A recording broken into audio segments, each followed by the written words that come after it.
के video lecture में हम देख रहे हैं फ्लो चार्ट क्या है।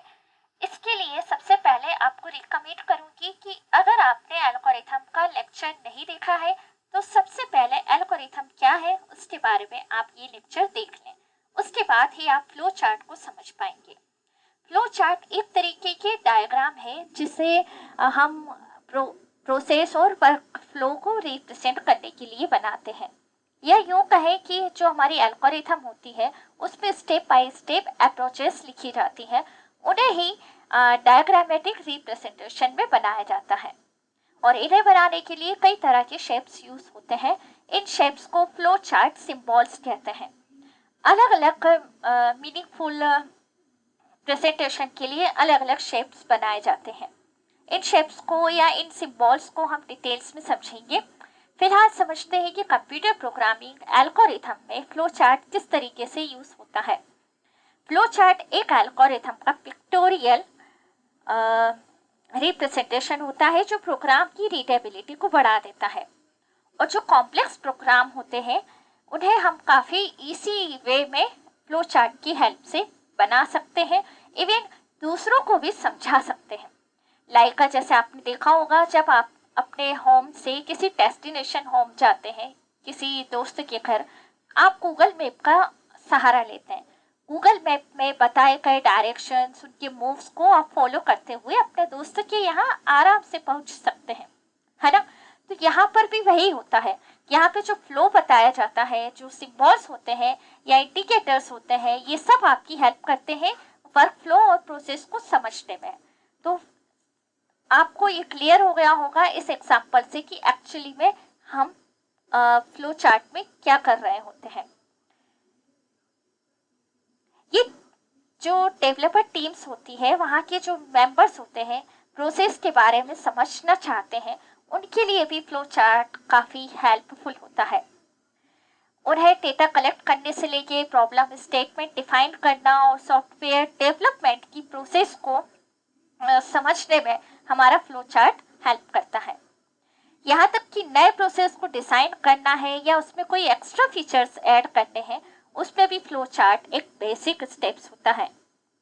फ्लो चार्ट बनाकर और उन्हें जब हम शेयर करते हैं किसी और के साथ, तो हम अपने आइडियाज़ को कम्युनिकेट करने में काफ़ी इजीली हेल्प मिलती है फ्लो चार्ट की वजह से।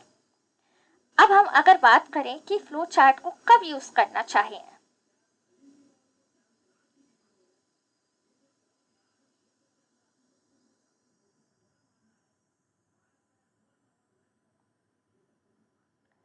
फ्लो चार्ट का उपयोग प्रोग्रामर्स अपने जो प्रोजेक्ट्स वगैरह काम करते हैं, वो प्रोग्रामर्स अपने प्रोजेक्ट्स को डेवलप कर रहे हैं, उस समय फ्लो चार्ट का यूज किया जा सकता है। फ्लो चार्ट एक बेसिक स्टेप्स होता है जो प्रोजेक्ट के डिजाइन को पिक्टोरियल बनाते हैं। ओके, पिक्टोरियल यानी कि इमेजेस होंगी, काफ़ी अलग अलग शेप्स होंगे। अभी नेक्स्ट कुछ देर में हम उसे भी देखेंगे।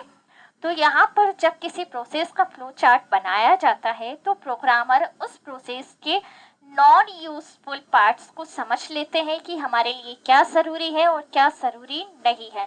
इसलिए फ्लो चार्ट का उपयोग जो है साउंड लॉजिक को अनवांटेड पार्ट से अलग करने के लिए भी किया जा सकता है, जिससे हमें काम की चीज़ें जो भी है वो जल्दी से समझने में आसानी होती है। फ्लो चार्ट बनाने के जो रूल्स होते हैं और उनकी जो प्रोसेस होती है वो एक ही होती है, यूनिवर्सल होती है। यानी जो सिंबल जिस काम के लिए डिसाइड किए गए हैं वो सिंबल सिर्फ उसी काम को रिप्रेजेंट करेगा। ऐसा नहीं है कि कभी आपने रेक्टेंगल का यूज़ किसी इनपुट के लिए किया और फिर किसी और डायग्राम में आपने रेक्टेंगल का यूज़ किसी और चीज़ के लिए कर दिया। तो यहाँ पर्टिकुलर टास्क के हिसाब से पर्टिकुलर शेप बनाए गए हैं कि किस टास्क को किस शेप में आपको यहाँ रिप्रेजेंट करना है, इसलिए ये यूनिवर्सल होते हैं। इसलिए फ्लो चार्ट एक कम्युनिकेशन चैनल के रूप में काम करता है जो लोगों को सेम प्रोजेक्ट पर काम करने के लिए बेहतर तरीके से समझने में हेल्प करता है। प्रोसेस को ऑप्टिमाइज करना फ्लो चार्ट के साथ काफ़ी इजी हो जाता है। जैसे यहाँ लास्ट पॉइंट आप देख पा रहे हैं, इस वजह से कोड की इफिशियंसी को फ्लो चार्ट बनाकर इम्प्रूव भी किया जा सकता है। जैसे हम समझ सकते हैं कि कहीं हमारा स्पेस कॉम्प्लेक्सिटी ज़्यादा तो नहीं जाएगा, टाइम कॉम्प्लेक्सिटी को और कम किया जा सकता है, तो किस तरीके से किया जा सकता है ये फ्लो चार्ट की हेल्प से काफ़ी अच्छे तरीके से समझा जा सकता है। अब आते हैं हम टाइप्स ऑफ फ्लो चार्ट पे। यहाँ 3 टाइप के फ्लो चार्ट्स होते हैं। पहला है प्रोसेस फ्लो चार्ट। सीधा नाम आप समझ पा रहे हैं, प्रोसेस फ्लो चार्ट, जहाँ पे प्रोसेस के बारे में आपको इमेज या पिक्टोरियल फॉर्मेट में बनाना होता है। अब ये प्रोसेस किसी प्रोडक्ट को बनाने की भी हो सकती है। ओके, डेटा फ्लो चार्ट जिसमें सारा काम डेटा पर होगा, यानी डेटा कलेक्ट करने से लेके डेटा को पास किया जा रहा है, तो ये सारा सब कुछ डेटा पर ही किया जाता है। या यूँ कहें कि जहाँ हम डेटा को एनालिसिस कर रहे होते हैं वहाँ पर आप डेटा फ्लो चार्ट बनाते हैं।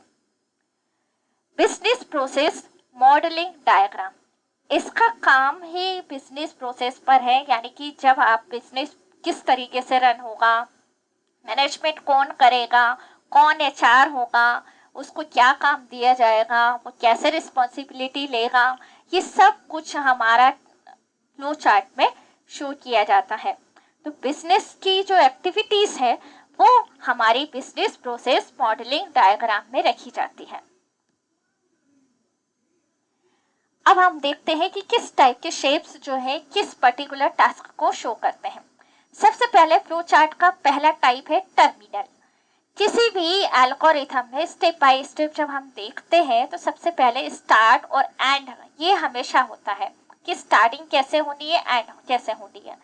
ये स्टेप बाय स्टेप में तो नहीं दिखाई देता, लेकिन जो नंबर 1 पॉइंट होता है वो स्टार्टिंग होता है, एंड जो लास्ट पॉइंट है, मान लीजिए कोई स्टेप 10 नंबर पे एंड हो रही है तो हम कह देते हैं ये एंड पॉइंट है, राइट। लेकिन इसे डायग्राम में कैसे लिखा जाता है, तो सबसे पहले हम इसे शो करते हैं एक शेप से। उस शेप को बोलते हैं ओवल शेप, जिसका काम होता है स्टार्ट और एंड ऑफ द प्रोग्राम को इंडिकेट करने का। इस तरीके से इसे बनाया जाता है। यहाँ आप देख पा रहे हैं स्टार्ट एंड एंड, और यहाँ जो मिडिल पार्ट है ये फ्लो चार्ट का बॉडी पार्ट होता है। इसमें आपकी और भी जो इमेजेस आएंगी और भी शेप्स आएंगी वो यहाँ रखे जाएंगे, लेकिन सब में कॉमन होता है स्टार्ट और एंड। अब देखते हैं हम डेटा के लिए। हमारे पास जो एल्गोरिथम लिखी जाती है उसमें डेटा भी लिए जाते हैं। ये डेटा इनपुट होते हैं, आउटपुट होते हैं। इनपुट माने जब आप यूजर से ले रहे होते हैं, आउटपुट माने जब सिस्टम आपका जनरेट करेगा, राइट। तो ये इनपुट आउटपुट के जो डेटा होते हैं पैरेललोग्राम शेप में इस टाइप के डेटा को इंडिकेट किया जाता है। यहाँ पे हम किस तरीके से बनाएंगे, मान लीजिए एक यूजर है, ओके, मैं यहाँ पर आपको बता रही हूँ।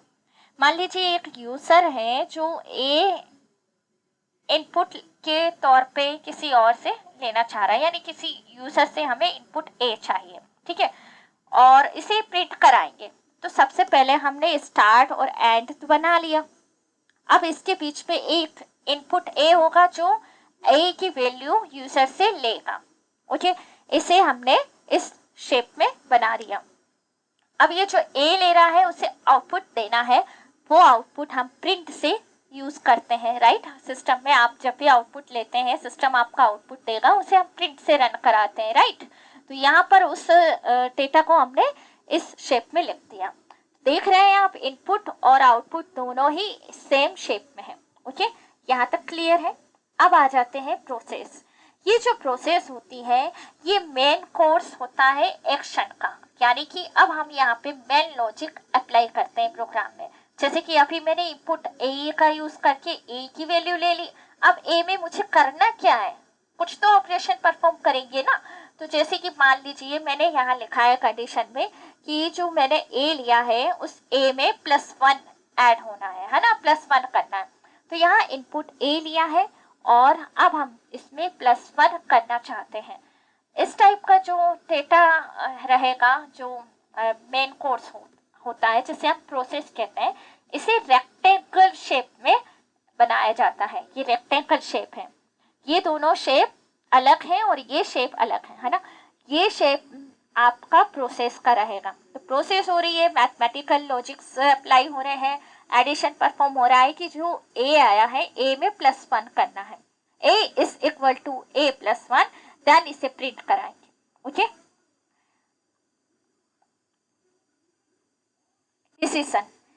Decision making generally conditional statement में होती है, जिसमें इफ एल्स वाइल इस टाइप के लूप पर काम करते हैं। आपको याद होगा कंडीशनल स्टेटमेंट कितने टाइप के होते हैं।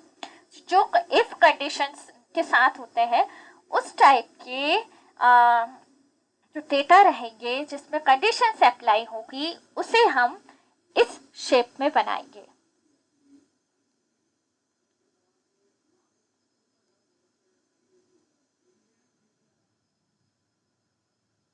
ये देखिए, इस टाइप के स्टेटमेंट जो है कंट्रोल स्टेटमेंट भी कहलाते हैं। और इसे कैसे बनाना है, यहाँ पर जो कंडीशंस होती है, डिसीजन मेकिंग होती है, वो या तो यस होगी या फिर नो होगी।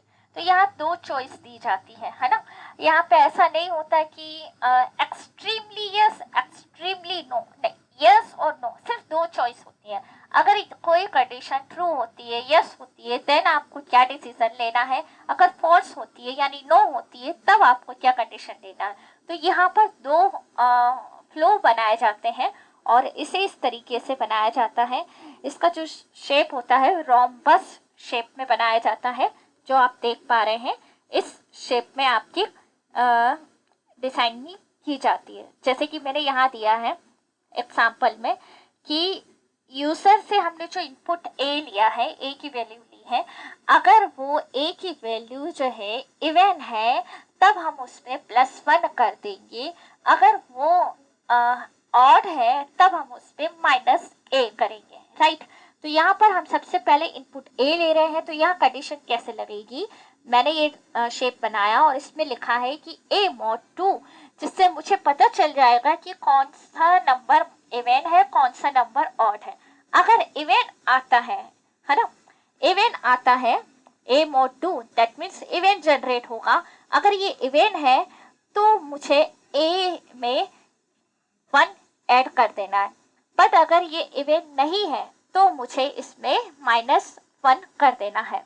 ओके, और जो भी इसका रिजल्ट होगा उसे प्रिंट ए दूसरे शेप में लिखा हुआ है उसमें लेकर मुझे प्रिंट कर देना है और वापस ये टर्मिनेट हो जाएगा एंड के साथ। ओके, अब हम करते हैं बात फ्लो की।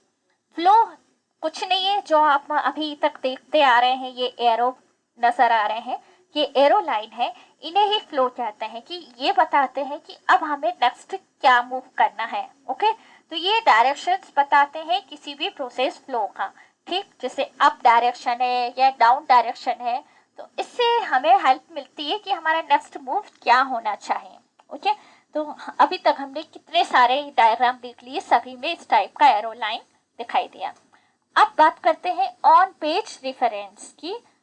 ऑन पेज जो एक सर्कुलर फिगर होता है, ये क्या बताता है, ये कंटिन्यूएशन बताता है कि ये वाला जो हमारा फ्लो डायग्राम बनाया गया है ये कंटिन्यू मोड में है। अब ये कंटिन्यू मोड क्या होता है, जैसे कि हमारे पास स्पेस कम है, आप कोई भी नोट्स बनाते हो तो जनरली जब आपके पास राइट साइड में पूरा पेज यूज हो जाने के बाद आप लेफ्ट साइड में भी पेज यूज कर सकते हो, राइट। तो यहाँ पर आपको फ्लेक्सिबिलिटी दी गई है। ठीक यहाँ पर भी फ्लेक्सिबिलिटी देने के लिए ही इस टाइप का सिंबल यूज किया जाता है ऑन पेज रेफरेंस, जिसमें आपने देखा यहाँ पर मैं मान लीजिए मुझे इतना ही स्पेस यूज करना है, तो मैंने स्टार्ट सिंबल लगाया, इसके बाद डेटा सिंबल यूज किया, डिसीजन सिंबल यूज किया, जिसमें मैंने यहाँ पे प्रोसेस सिंबल अप्लाई किया। अब इसके बाद मुझे स्पेस नहीं दिया गया है, तो मैं क्या करूँगी, लेफ्ट दूसरा साइड लूँगी और वहाँ पे कंटिन्यू करूँगी कि यहाँ से जो रिजल्ट आएगा उसे डेटा सिंबल्स के साथ लेना है और प्रिंट करा देना है, देन टर्मिनेट करना है। तो ये जो आप सिंबल देख रहे हो ओवेल x मीन्स कंटिन्यू के साथ है, तो ये शो करता है कि ये जो फ्लो है अभी यही खत्म नहीं हुआ है, इसका नेक्स्ट यहाँ है। ओके। ऐसे ही एक और होता है ऑफ पेज, जब पेज से बाहर की बात होती है, यानी टर्न करना पड़े, जैसे आप PTO का यूज करते हैं, यहाँ पर ऑफ पेज रेफरेंस का यूज किया जाता है। इन सारे सिंबल नेम और उनके रिप्रेजेंटेशन किस टाइप से होते हैं वो मैंने यहाँ पर टेबल में बनाए हुए हैं। टर्मिनल के लिए ओवल है, प्रोसेस के लिए रेक्टेंगल है, इस तरीके से सारे शेप बने हुए हैं। डॉक्यूमेंट के लिए डॉक्यूमेंट ही यूज किया जाता है, डाटा के लिए ये है, स्टोर डेटा के लिए, और कमेंट जो आप प्रोग्रामिंग करते समय बताते हैं कि कोई टास्क है, क्या किया जा रहा है, इसे आप अपने कमेंट सेक्शन में रखते हैं, तो वही कमेंट सेक्शन इस तरीके से यहाँ बनाता है, जिससे हमें और ज़्यादा आसानी होती है फ्लो को समझने में। ओके। प्री डिफाइंड प्रोसेस, ऐसी प्रोसेस जो प्री डिफाइन की हुई है, यानी कि एक प्रोसेस एक बार डिफाइन होने के बाद कहीं और यूज होगी तो उसे प्री डिफाइंड प्रोसेस कहेंगे। ओके। यानी कोई नया प्रोसेस नहीं बनाया है, हमने ऑलरेडी पहले से कहीं और भी रखा गया है, तो इस टाइप की प्रोसेस को हम जब रिपीट करते हैं तो प्री डिफाइंड हो जाएगी। ओके। ऑफ पेज कनेक्टर जो मैं अभी आपको बता रही थी, like please turn over PTO, जब आप अपने नोट्स में या आप आंसर कॉपी में लिखते हैं तो वही सिंबल यहाँ यूज किया जाता है फ्लो को बताने के लिए कि नेक्स्ट पेज की तरफ या ऑफ पेज की तरफ आपका फ्लो चार्ट कंटिन्यू मोड में है। अब बात करते हैं फ्लो चार्ट से कितने सारे फायदे हैं और कितने सारे नुकसान भी हैं। एडवांटेजेस की बात करें तो सबसे इफिशिएंट वे है, जब हम किसी भी सिस्टम के लॉजिक की बात करें तो काफ़ी अच्छे से समझ पाते हैं, और एक तरह का ब्लूप्रिंट ही है। जब हम प्रोग्राम डिसाइड करने बैठते हैं तो ये ब्लूप्रिंट की तरह ही यूज़ कर सकते हैं, और जब प्रोसेस को डीबग किया जाता है तो वहाँ पर भी हेल्पफुल है, और प्रोग्राम को हम काफ़ी इजीली तरीके से एनालिसिस कर पाते हैं, और एनालिसिस से हम ये डिसाइड कर पाते हैं कि हमारा जो टाइम कॉम्प्लेक्सिटी है और स्पेस कॉम्प्लेक्सिटी है वो एफिशिएंट है या नहीं है। इसके अलावा जो डॉक्यूमेंटेशन की बात करें, जैसे आप अपकमिंग सेशंस, अगर आप लास्ट सेम में या किसी भी सेम में है, जब आप अपने कॉलेज में प्रोजेक्ट्स वगैरह बनाएंगे तो आपको जो आपके गाइड वगैरह होंगे वो आपको कहेंगे कि आप अपने प्रोजेक्ट में जो कुछ भी कर रहे हैं उसे एक फ्लो चार्ट में बनाना ज़रूरी है। तो ये डॉक्यूमेंटेशन के लिए काफ़ी इम्पोर्टेंट होता है, ताकि आपके प्रोजेक्ट को समझा जा सके कि आप कर क्या रहे हैं।